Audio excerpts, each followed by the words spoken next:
Bonjour à tous et bienvenue pour cette 4e édition de mes voyages fantomatiques. Aujourd'hui, on repart aux États-Unis et on va à Philadelphie pour découvrir la prison de Eastern State Penitentiary. Waouh, j'ai réussi à le dire. Alors, pour faciliter les choses, je vais dire ESP à partir de maintenant. Comme d'habitude, un petit point histoire et je vais vous raconter donc l'histoire de ESP. Donc, on est courant 19e siècle et à cette époque, le système carcéral est absolument catastrophique, les prisons sont bondées, dans une cellule il y a entre 20 et 50 personnes, et du coup les prisonniers, les malfrats sont souvent récidivistes. À cette époque du coup, le gouverneur se dit qu'il y en a assez en fait, il en a marre des récidivistes, et il voudrait vraiment pallier à tout ça et trouver une solution vraiment efficace. Et il décide de construire une prison totalement expérimentale, un concept qui n'a jamais été fait auparavant.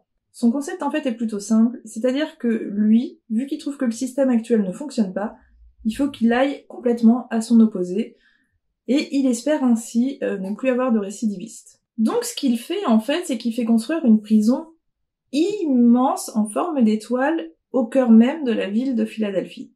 Alors, dans un premier temps, ce qui est un petit peu gênant, c'est qu'on va se retrouver un petit peu sur l'histoire de Penhurst, c'est-à-dire que la prison est complètement immense, mais malheureusement, en fait, à cette époque, il y avait peut-être pas assez de malfrats. Et ce qui s'est passé au niveau du système, c'est-à-dire que quand un prisonnier arrivait, il se retrouvait dans une cellule, donc en isolement total, en confinement, comme on disait à l'époque. Pas de barreaux, pas de fenêtres dans la cellule, une toute petite cellule juste avec un lit et des toilettes. Grosse porte en bois pour camoufler les sons, c'est-à-dire qu'on n'entendait pas l'extérieur, on n'entendait pas non plus ce qui se passait à l'intérieur. Et en fait, l'idée était simple. Ce prisonnier qui avait commis probablement un crime pour arriver en prison devait réfléchir à ce qu'il avait fait. Donc, l'idée, c'était de l'isoler en permanence. C'est-à-dire que 23 heures sur 24, il était dans sa cellule, il avait 1 heure de sortie, seul, il ne pouvait parler à personne sur tout le temps qu'il était incarcéré, et surtout un prisonnier, une fois à ESP, n'avait plus de contact avec ses proches et sa famille. Et malheureusement aussi, ce qui s'est passé à cette époque, vu qu'il n'y avait pas véritablement de contrôle, c'est qu'il y a eu pas mal de dérives de la part des gardes. Alors attention, ce que je vais vous dire, c'est à l'état de rumeurs, ce sont de très grosses rumeurs, mais bien évidemment, ça n'a jamais été confirmé par l'État parce que c'est beaucoup trop grave, mais il y aurait des gardes qui auraient profité de leur statut pour vraiment maltraiter, voire torturer certains prisonniers. Alors, il y a 2 faits intéressants sur cette prison, c'est que déjà, en fait, c'était l'une des rares prisons mixtes qui a pu exister. Il y avait beaucoup moins de femmes que d'hommes, mais il y avait des femmes. Et alors là, ce que je vais vous dire, je pense que ça n'est arrivé nulle part d'autre. Il y a eu un chien prisonnier. C'est-à-dire qu'il y a un chien qui a été véritablement condamné après un procès pour meurtre. Ce chien, c'était le chien du gouverneur qui avait tué le chat de la femme du gouverneur. Il est passé en jugement, il a été jugé comme meurtrier, et là il a été emprisonné. Alors, ça va vous paraître complètement fou, et ça l'est, en fait. Moi, la première fois que j'ai eu cette histoire, j'ai explosé de rire. Ce chien s'appelait Peps. Mais en fait, en vérité, quand on connaît la raison officieuse, c'est un petit peu mignon. Alors, mignon plus ou moins, parce que c'est-à-dire que là, je pense que personne n'a pensé au chien. Mais en fait, à la base, il a été décidé par le gouverneur, de façon officieuse, que malgré tout ce qu'il avait mis en place, il avait une sorte d'empathie pour les gens qui étaient à la prison et qui étaient complètement isolés. C'est-à-dire qu'il comprenait que dans le fond tout ça c'était pour leur bien, mais comprenait aussi qu'ils vivaient un enfer. Et il a plus ou moins condamné son chien pour que ce chien puisse venir apporter un peu de réconfort à ses prisonniers. Et c'est ce qui s'est passé, il a apporté beaucoup de réconfort à ses prisonniers, et ce chien maintenant est extrêmement célèbre là-bas.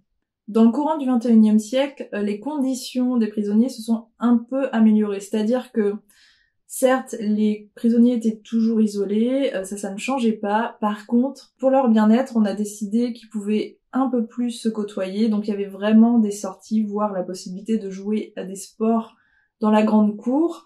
Il y avait aussi la possibilité de s'occuper en faisant des travaux manuels. Donc voilà, il y a certaines choses qui ont été améliorées pour leur bien-être parce que c'était peut-être un petit peu trop brutal en fait. Malgré tout, je pense que cette prison coûtait extrêmement cher et que elle a fini par s'endetter et elle a fermé dans les années 70. Cette prison, au cœur même d'une très grande ville américaine, a été complètement à l'abandon pendant 15 ans.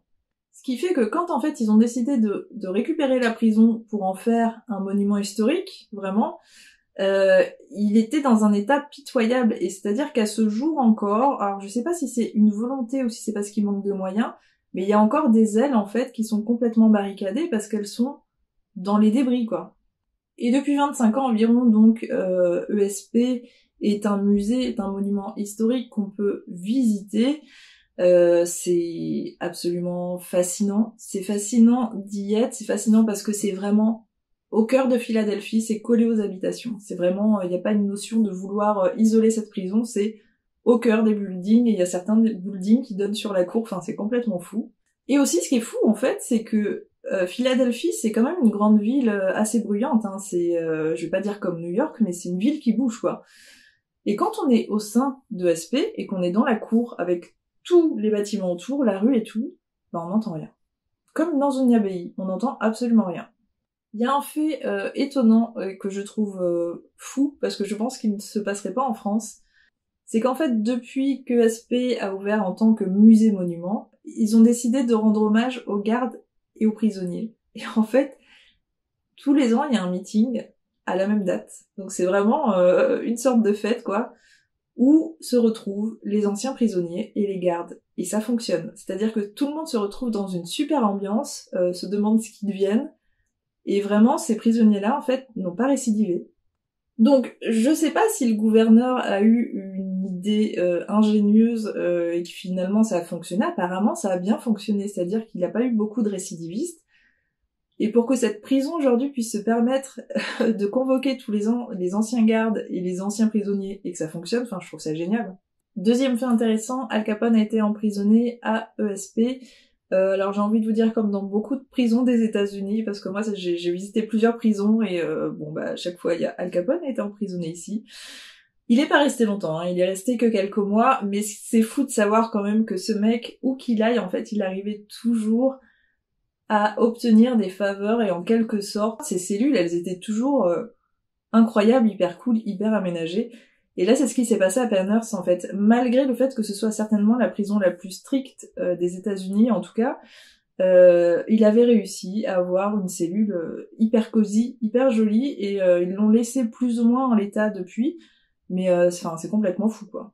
Donc cette prison, si elle a une notion de raconter l'histoire de ce qui s'est passé, puisque c'est quand même une prison assez unique au monde, et qui veulent vraiment que les gens soient au courant de ce qui s'est passé et pourquoi ce projet a existé, malgré tout, ESP dit être hanté, joue très très bien entre ce côté on veut parler de l'histoire mais on sait qu'il y a des fantômes et on en a pas honte, donc si vous voulez on vous propose des ghost tours, vous pouvez même louer le lieu, machin, voilà, il y a des fantômes.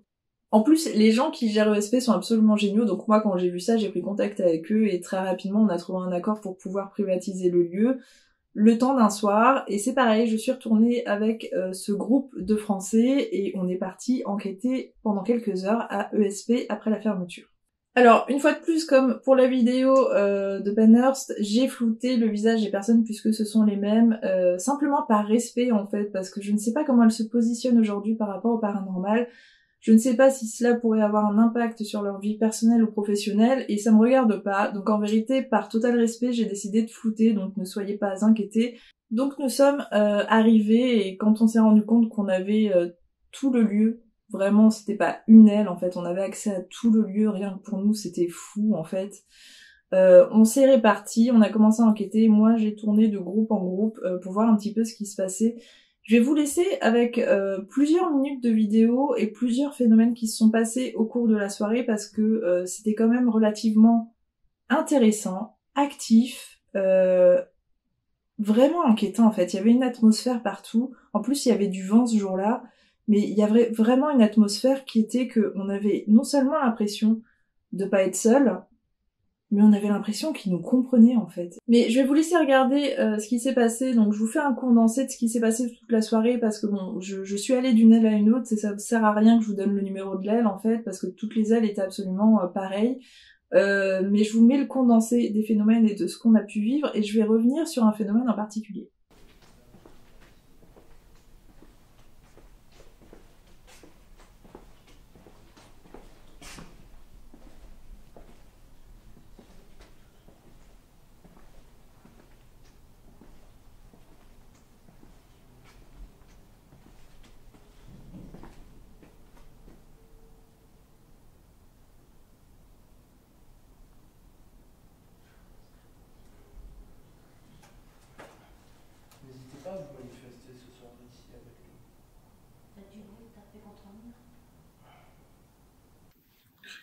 ressens sur son ressenti. Tu ressens des choses, toi, là, Greg?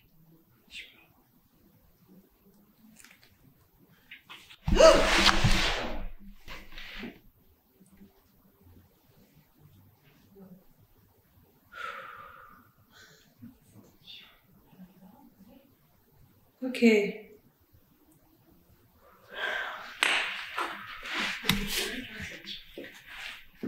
feuilles sont partout.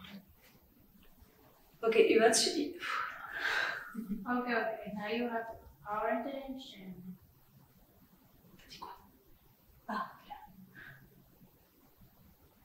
I think you're out now. We heard you. Thank you. Sorry, I've been scared because it was in my back, but thank you for joining us. Do you want to make another noise? C'est que on évoquait le moment de partir. Et toi, Greg, tu voulais pas. Pour une raison X.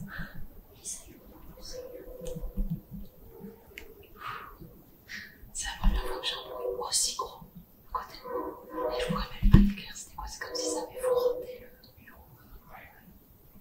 Mais je suis sûre que même moi, je pourrais pas le refaire.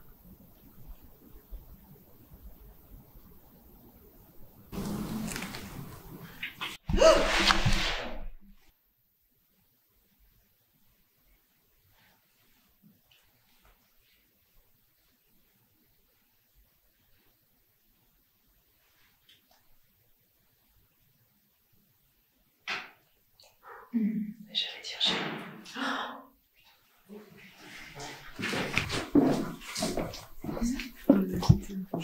Je sais pas.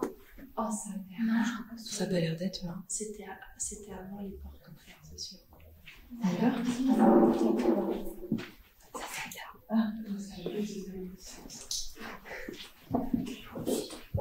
Ça c'est bien. C'est bizarre, ils ont pas réagi. non, ils avaient pas entendu. Ils ont même pas réagi. Ils ont pas réagi, c'est même pas réagi. Non, on va juste s'approcher pour voir.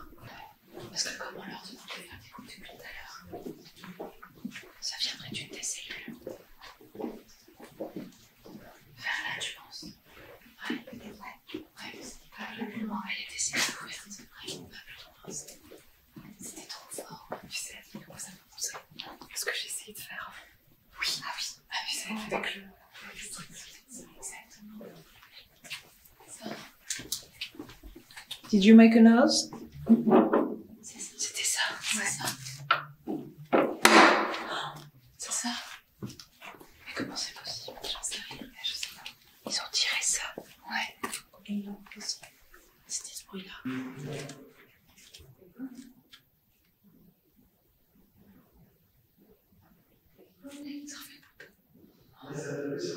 C'était pas le vent, c'était pas moi. Attends, je suis...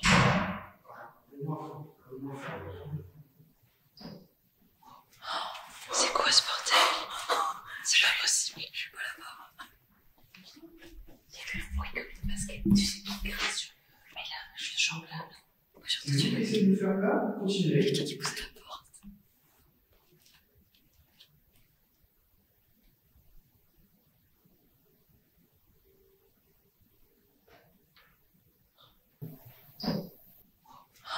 C'est quoi ce bordel?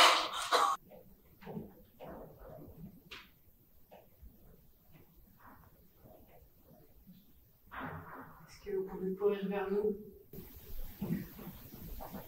Oh, c'était bizarre. T'as vu? Ah, c'est tout. Ouais. D'accord. Ah, mais grave.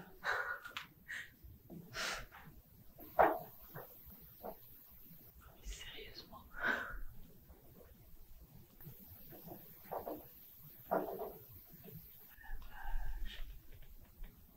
C'est comme si ça marchait sur le toit. Il n'y a pas de courant d'air en plus. Non mais là c'est pas sur le toit, c'est près des autres là, non? Ah ouais.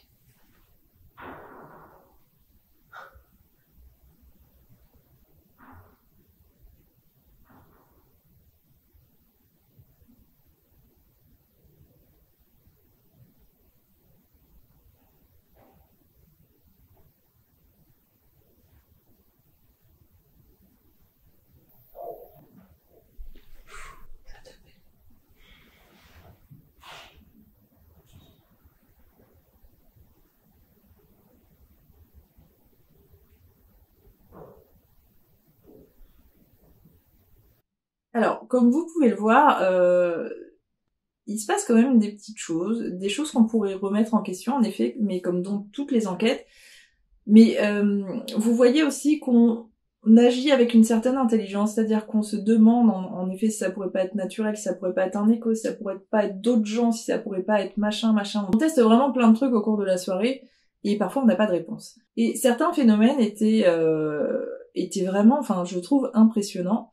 Mais alors vraiment celui qui nous a mis bouche bée, celui encore aujourd'hui je me pose des questions, c'est ces 4 pas qui courent vers nous en fait, quand la jeune fille dit « Est-ce que vous pouvez courir vers nous ?»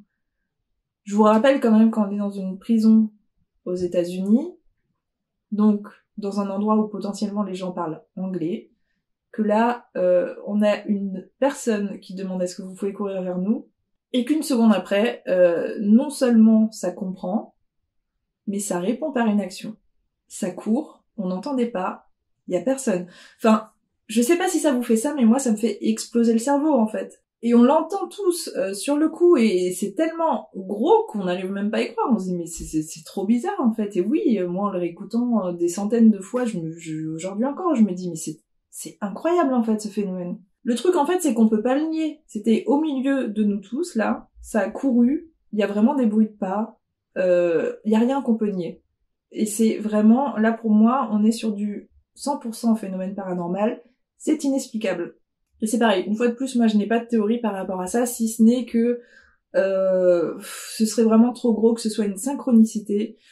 Je pense vraiment que cette entité a compris, en tout cas, ce qu'on lui demandait, qu'elle a voulu agir, qu'on a pu l'entendre, qu'on ne la voit pas, enfin c'est juste complètement fou. Et du coup, en fait, on est resté, je crois, 4-5 heures dans la prison, à savoir que ce groupe venait d'arriver aux États-Unis et qu'ils étaient fatigués, il y avait le décalage horaire, il y avait l'avion. Je leur avais infligé une enquête dès le premier soir parce que moi j'étais hyper excitée d'aller enquêter dans des lieux aux États-Unis, donc j'ai essayé de les mettre à mon rythme, mais bon, c'est vrai que c'était pas évident. Donc on est reparti au bout de 4-5 heures, ce qui était déjà énorme. Enfin moi je trouve que le privilège qu'on a eu ce soir-là d'enquêter dans un monument historique des États-Unis avec une telle histoire, d'être seul au milieu de ce lieu immense, enfin, c'est juste complètement fou, quoi. Donc, moi, je suis plus que ravie d'avoir enquêté dans ce lieu. J'espère que j'aurai l'occasion de pouvoir y retourner, ne serait-ce qu'en visite, parce que c'est génial, c'est beau, c'est splendide. L'histoire est incroyable, mais j'aimerais vraiment pouvoir enquêter de nouveau là-bas et j'espère que ça arrivera. Alors c'est vraiment un lieu que je vous recommande tout simplement parce qu'il est hyper facile d'accès. Si vous êtes à Philadelphie et même si vous êtes à New York, parce que Philadelphie est à 2 heures de New York, c'est très accessible en fait. C'est dans le cœur de Philadelphie, c'est accessible en bus. Vous pouvez au moins aller faire la visite historique, voire même visiter avec un audioguide, c'est génial. Et si jamais il y a une soirée où une fois de plus vous voulez vous-même privatiser, n'hésitez pas en fait, c'est absolument possible et c'est un privilège incroyable. Voilà, j'espère que l'histoire de SP vous a plu, il est temps pour moi de vous laisser. Je vais aussi vous souhaiter de passer de très bonnes fêtes. Je vous retrouve du coup après les fêtes, d'ici 2 semaines pour la 5e édition. Profitez bien de vos familles, mais restez quand même prudents. Je vous dis à bientôt. Des bisous.